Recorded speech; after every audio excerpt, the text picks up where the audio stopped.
Hola, ¿cómo están? De nuevo, acá nos encontramos ya en el tercer módulo y último de la capacitación a los líderes juveniles con respecto a las emergencias y desastres y el modelo de familia preparada, que es un modelo que está implementado a nivel nacional por la UNEM.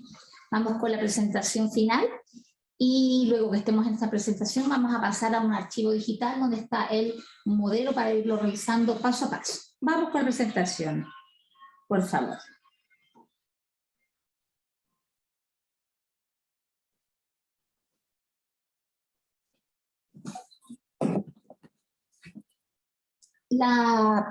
Sigamos.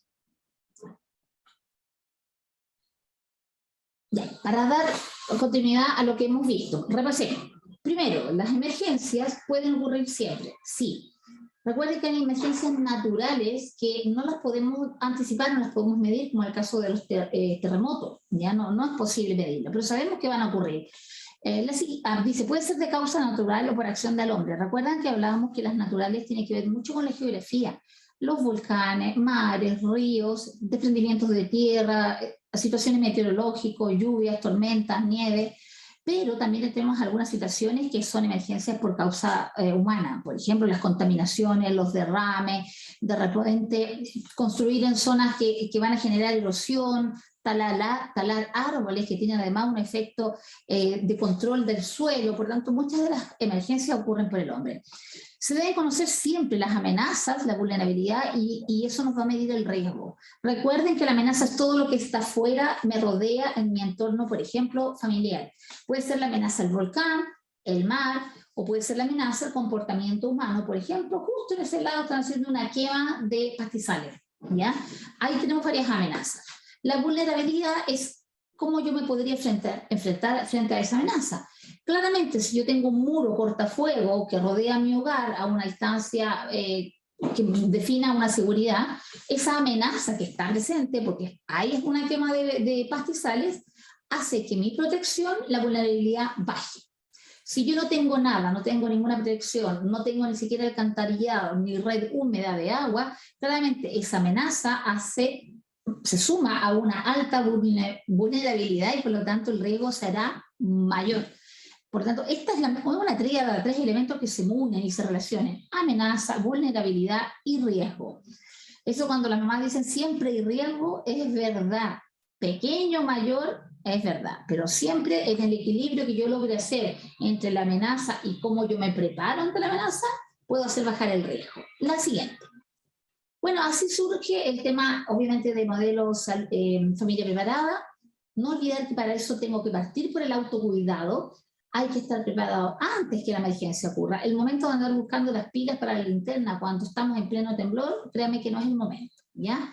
Súper atento a las alertas que nos dan las reparticiones, las instituciones que trabajan en esto. Por ejemplo, la UNEM, por ejemplo, el CHOA, por ejemplo, alertas de pronto de agencias o instituciones dedicadas al tema climatológico. Hay que pescarlas, porque si no, puede tener obviamente una situación de vulnerabilidad mayor y por tanto riesgo mayor, porque la amenaza viene, ya me la dijeron. A veces el estado de alerta queda como alerta y no pasa nada. Por ejemplo, alerta de lluvias de alta intensidad con vientos huracanados para el fin de semana. Y después el lunes nos damos cuenta que fue una llovizna, dice, no pasó nada. Pero no importa, yo ya tuve la alerta y me pude preparar por si hubiese ocurrido eso, ¿ya? Conocer e implementar el modelo familia preparada en el hogar. Recuerden, todos participan.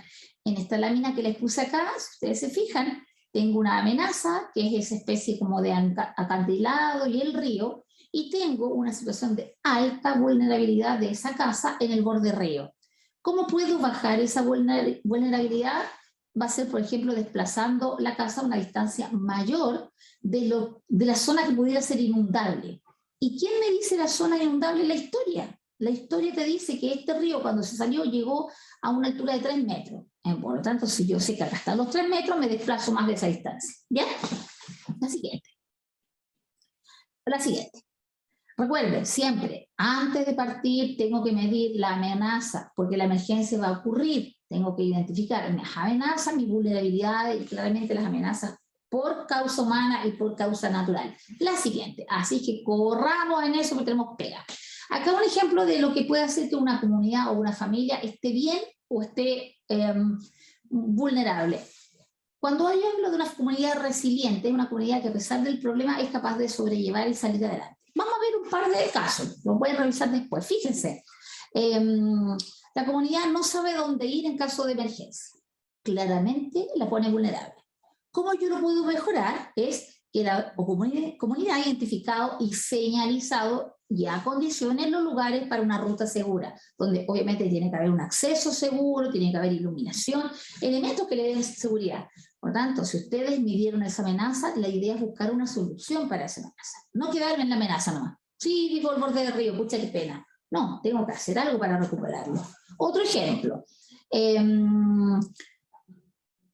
Acá, la comunidad vive a orillas de un río que tiene creciente frecuente, o sea, claramente vulnerable, y lo que tiene que hacer es que la comunidad se tiene que reubicar, obviamente en forma organizada, con las autoridades de gobierno, el alcalde, lo que fuera necesario, para minimizar este riesgo. ¿Se dan cuenta? Es súper importante que ustedes identifiquen las amenazas de su hogar y de su entorno y lo resuelvan buscando un plan B que aminore el riesgo. La siguiente. Vamos a ver entonces el paso de familia preparada, el modelo de la UNEMI, la siguiente. Acá están las láminas de los 8 pasos, y que lo vimos también en el video, y lo vamos a desarrollar un poquito más. Voy a mencionar los 8 pasos, y de ahí vamos a ir al manual, que ustedes también lo van a tener. Es un manual de cerca de 40 hojas, que describe un poco más cada uno de los 8 puntos. El primero, recuerden, es identificar a los miembros del hogar, siempre, quienes componen mi hogar. ¿Ya? Si alguna de estas personas además tuviesen alguna necesidad especial, por ejemplo, silla de rueda o usa bastones o tiene audífono o es bebé y usa pañales, cualquier particularidad del miembro del hogar hay que tenerlo identificado. ¿Ya? Muy importante, ahora con el tema del coronavirus hemos masificado más esta información. Cuando yo pido los datos de la familia, la idea es que esté el nombre completo, el RUT, la edad y alguna observación, por ejemplo, enfermedades. Porque si hay que hacer una ayuda comunitaria o de pronto hay que evacuar, es importante saber cuáles son los miembros del hogar y qué características tienen. Ese es el primer punto, definir los integrantes de mi hogar con detalles. El paso 2 es lo que yo mido, la amenaza, ¿se acuerdan? Miro mi entorno, veo la amenaza que me rodea, miro mi hogar, veo las amenazas que tengo. Por ejemplo, clásico de Navidad son las zapatillas de cable, donde uno va enchufando miles de conectores. El arbolito de Pascua, el trencito que se mueve, las luces y qué sé yo. Y esa claramente es una situación, una amenaza que yo estoy creando y eso tengo que evitarlo. Ojo, recuerden que los zapatillas o donde uno conecta tienen certificación y tienen un número de equipos para salida o para unión a la electricidad. Entonces esa situación puede generar un incendio si no fue bien planificada, ¿ya? Dentro de mi hogar tengo que ubicar las zonas de evacuación, la iluminación, nada que obstruya el camino, ver dónde está el corte del agua, el corte de la luz, y para afuera que veo el entorno, qué situación de riesgo puedo tener, por ejemplo, si vivo cerca de un volcán, si de pronto vivo cerca de una canal de río que tiene antecedentes que se ha salido en años anteriores, identificar si mi ruta es de riesgo. Hay sectores que se llaman la curva de la muerte por algo. Hay sectores que dicen cuidado, disminuir velocidad, alta accidentabilidad. Considerémoslo porque eso puede pasar. Y la historia lo dice, por lo tanto puede volver a pasar. La siguiente. Entonces, en el primero identificamos a los miembros del hogar, en el segundo las amenazas que tengo en mi hogar y en mi entorno.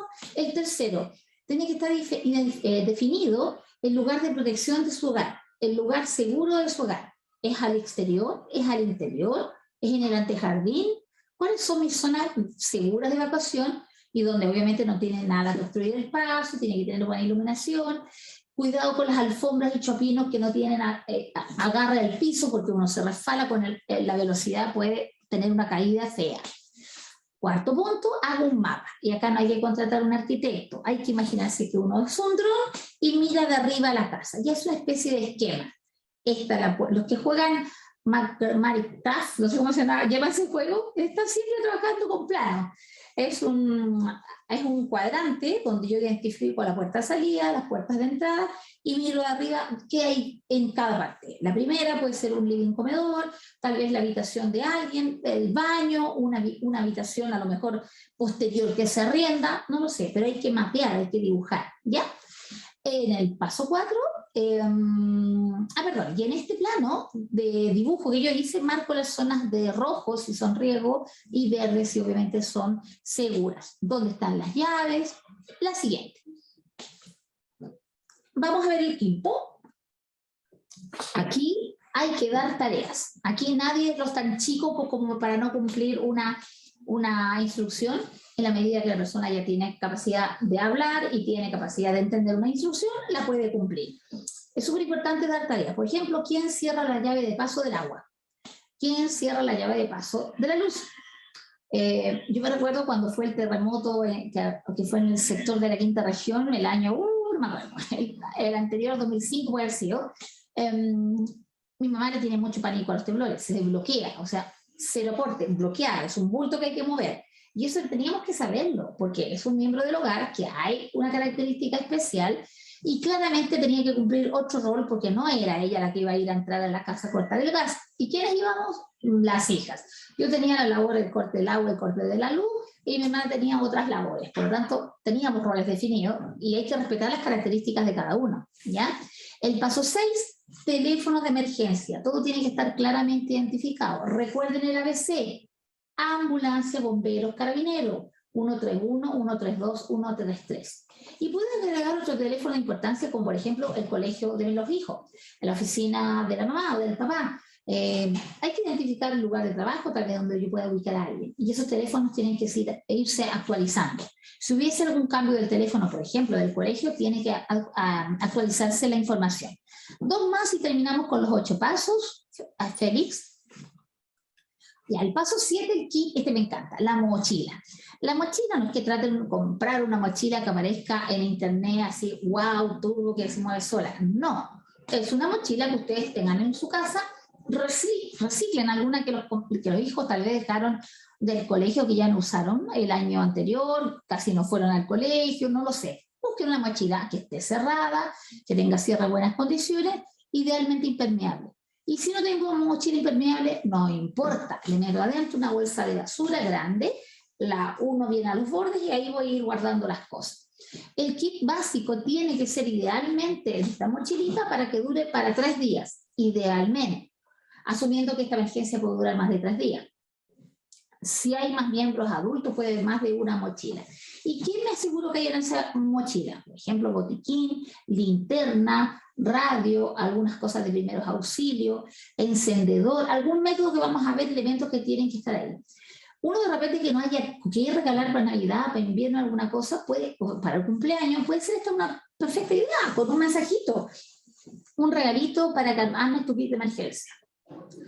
Otro mensajito para que estemos preparados antes, no lo sé. Y pueden ir comprando de a poco. La linterna, ojalá que tenga las pilas y pilas de repuesto, o pueden ser linternas con dínamo, unas que se giran y da carga, puede ser. Lo importante es que funcione cuando hay una emergencia. También es súper importante de repente tener plata, tener dinero en efectivo, porque los cajeros se caen, se va a internet, se va a la red eléctrica, entonces tener monedas, tener sencillo. No me sirve tener un billete de 20 lucas si nadie va a tener cambio. Entonces, de pronto, tener eso repartido en sencillo, ¿ya?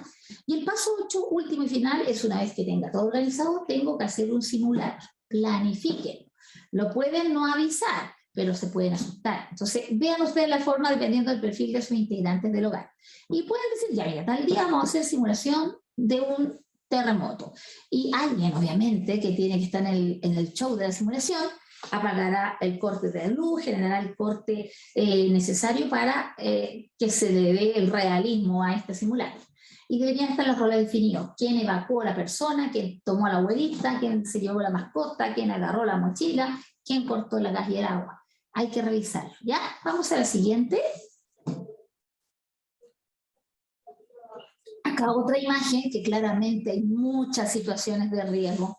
Tengo una amenaza, recuerden, la amenaza es externa, el río, que claramente es una emergencia natural va a ser, porque el río no fue intervenido. Pero acá, por ejemplo, seguramente esta tierra fue erosionada por una serie de elementos y también es una amenaza. A pesar de eso, y teniendo miembros de riesgo, de vulnerables en mi familia, como son los niños, los adultos mayores, igual construí mi casa en una zona de riesgo. Por lo tanto, tengo una alta amenaza, tengo una alta vulnerabilidad y por lo tanto este riesgo va a ser altísima. Vamos a la siguiente. Vamos a ver ahora el manual en PDF y vamos a dar reforzamiento a cada uno de los puntos. Este manual les va a ser compartido, por lo tanto, no es necesario que ustedes lo tengan ahí sí. ¿Se ve bien, Félix? Cuéntame si se ve. Se ve bien, Jiménez. Perfecto. Este es un manual de 36 hojas que describe en forma más detallada cada uno de los 8 pasos. Podría ser una pregunta de prueba. ¿Cuántos pasos tiene el modelo de familia preparada? Y la respuesta es 8. Y pudiéramos hacer algunas preguntas de los puntos. El primer punto, ¿recuerdan cuál era?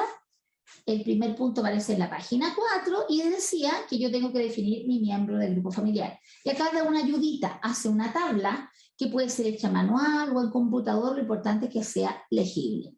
¿Qué sale en esta tabla? Lo que habíamos mencionado. Los integrantes del grupo familiar, la edad, si tienen alguna enfermedad, qué remedios toman. Recuerden, no nos sirve la pastillita redondita blanquita, chiquitita. No, hay miles. Tiene que ver si tiene alguna alergia. Ponte tú que es alergia a la picada de abeja o es alergia a la penicilina. Hay que colocar esa situación y algún teléfono de contacto si es necesario, por ejemplo, esta persona trabajase.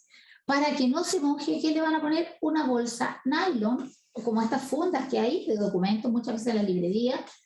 Si lo plastifican, córtenle una parte para poder irlo cambiando si hay que cambiar información. Así que el termolaminado no es muy buena idea porque no se puede desprender.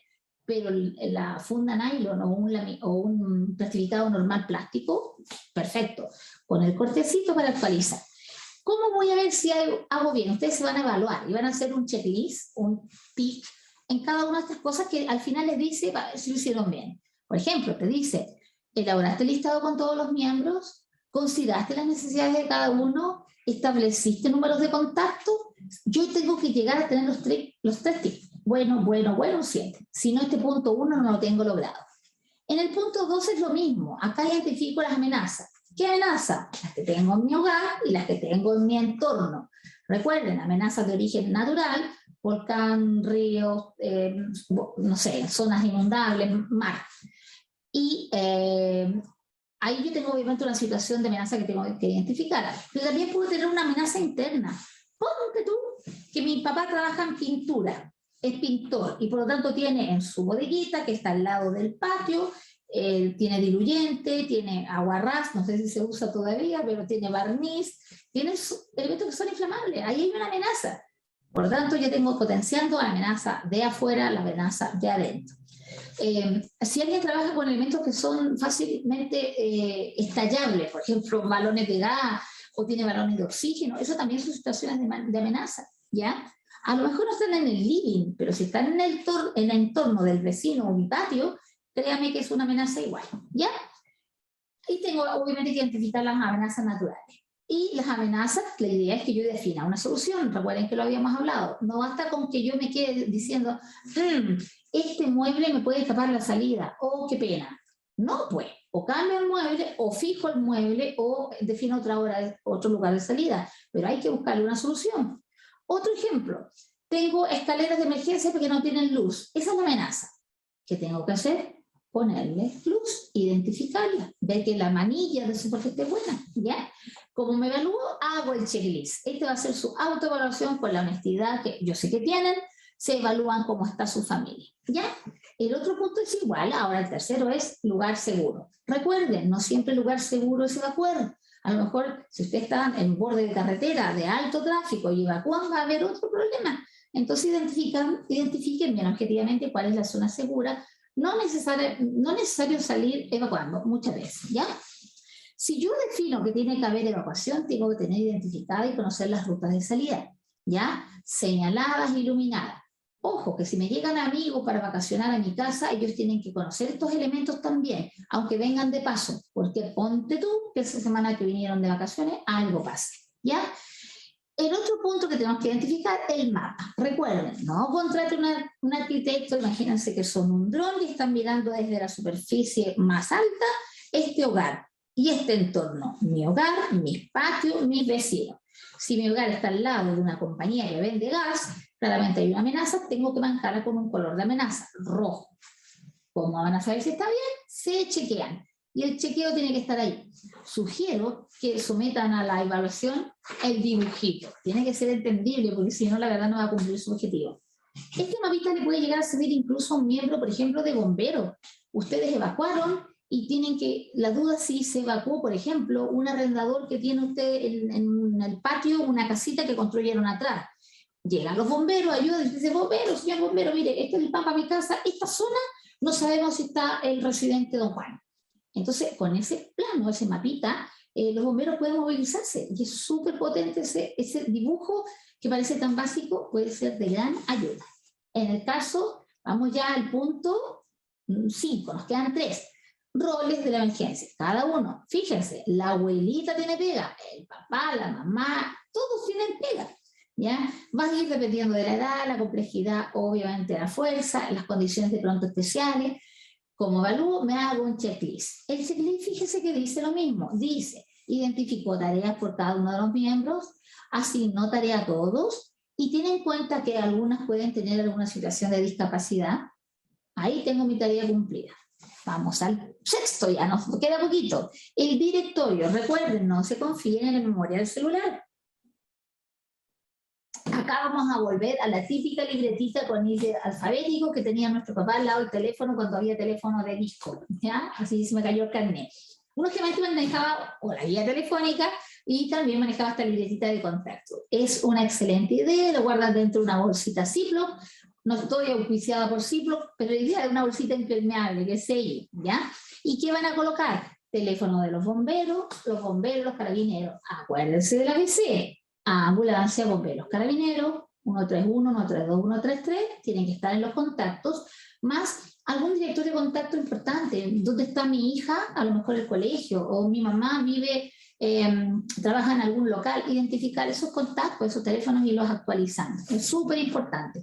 Y de pronto instituciones públicas que pueden ser un rol importante dentro de emergencia. Bomberos, carabineros, el Servicio Nacional de la mujer, el Servicio Nacional del Adulto Mayor, usted, el Centro de Salud Familiar, la Posta Salud Rural. Usted tiene que identificar obviamente los elementos que son claves de contacto para una situación de emergencia y pruébenlo. Esto no se trata de hacer pitanza. No tienen que probar el 131 porque ya está probado que es para ambulancia. ¿Sí? Ahí no va la cosa. Pero chequea los otros teléfonos, por ejemplo, de la emergencia de la luz, la emergencia del agua, recuerden el número de cliente. Vamos a la penúltima, Félix. La penúltima actividad, la 7, que está, ay, pero si soy yo la que la mueve, perdón. El kit básico de emergencia. Recuerden, puede ser una buena idea de regalo de Navidad si ustedes compartió a quién le va a dar el regalo, porque no va a entender nada porque le llega una linterna. Socialicen este tema. Ustedes son líderes comunitarios a partir de ahora y van a ayudar a que más gente esté preparada como familia preparada. Y me pongo la camiseta.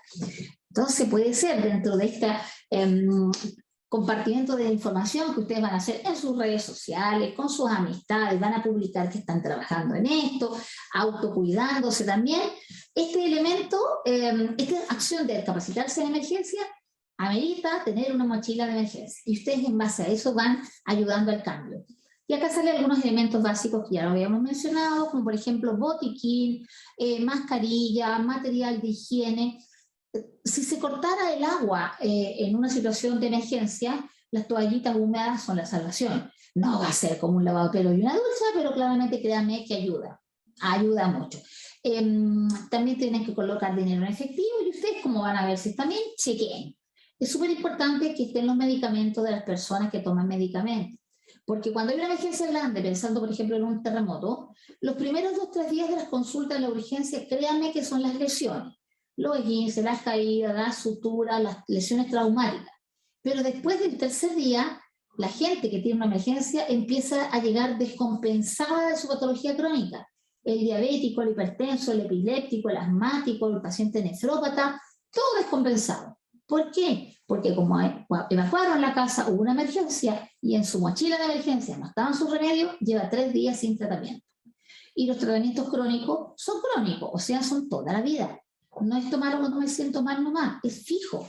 Se dan cuenta lo importante que es en este kit de emergencia incorporar esos remedios, recuerden con nombre, no a la pastillita rosada cuadradita, no, el nombre y la dosis. Por ejemplo, si toma omeprazol de tantos miligramos, 1 en la noche. ¿Quién? La mamá, que va a estar en la ficha que colocaron ustedes en el punto 1. ¿Ya? La siguiente, ahí hay una foto que me encanta, y uno empieza como, es como un mundo.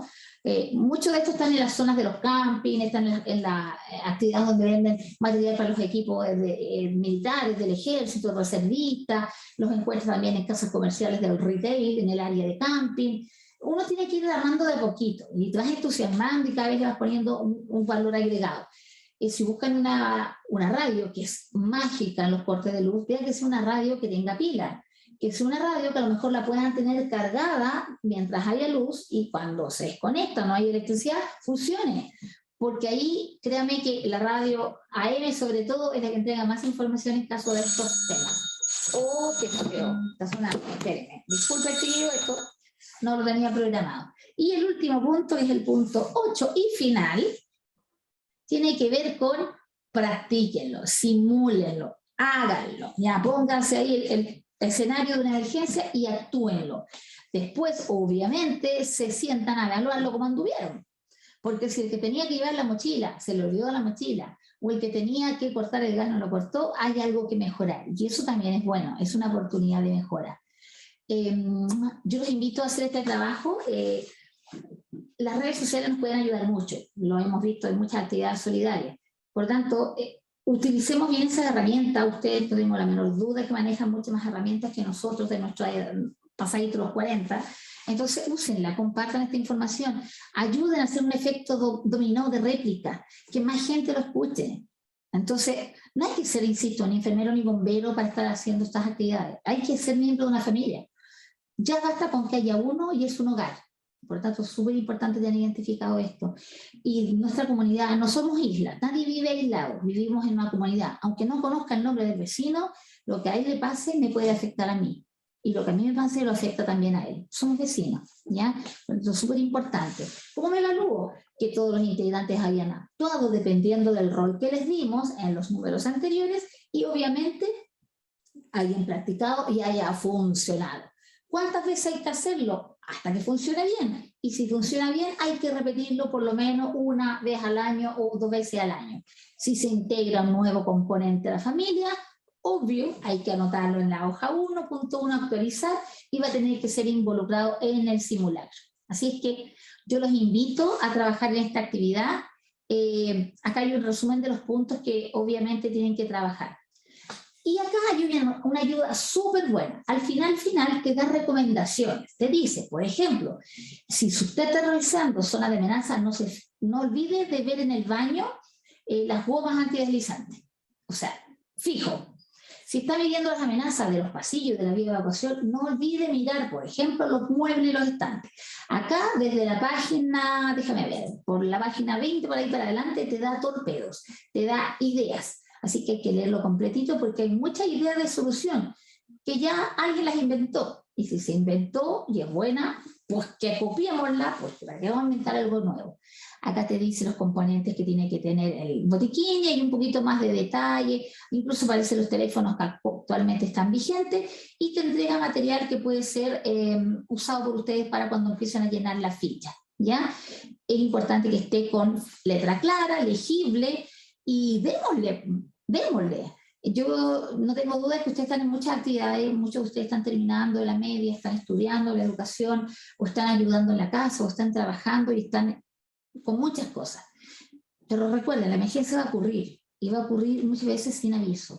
Y la única forma de poder salir bien parado de esta situación es estar preparado antes. Y este es un modelo muy efectivo y eficiente. Así que los invito a conversar en familia, a hacer sobremesa, planificar esta actividad y pónganse un plazo. De aquí a antes que termine octubre, a hacer algo y tenerlo ya armado. Y vayan contándonos. Nosotros felices con el equipo de participación ciudadana, invitarlos a participar con un tema que nos entusiasma, que lo amamos, como son las emergencias y desastres, esperando que no ocurran, pero pasan, y ayudarlos a ser cada vez mejor y cada vez más de una comunidad organizada con líderes juveniles que son el futuro de nuestro país y qué mejor que estén preparados para una situación de este tipo, ¿ya? Así que un abrazo cordial. De mi parte estoy feliz de una vez compartir más con ustedes y Yana a ayudarlos en todo lo que necesiten. Repliquen, porque la mejor logro de una educación es que se replique y que se genere cambio. Así que vamos por eso, chiquillos. Salud, más agüita.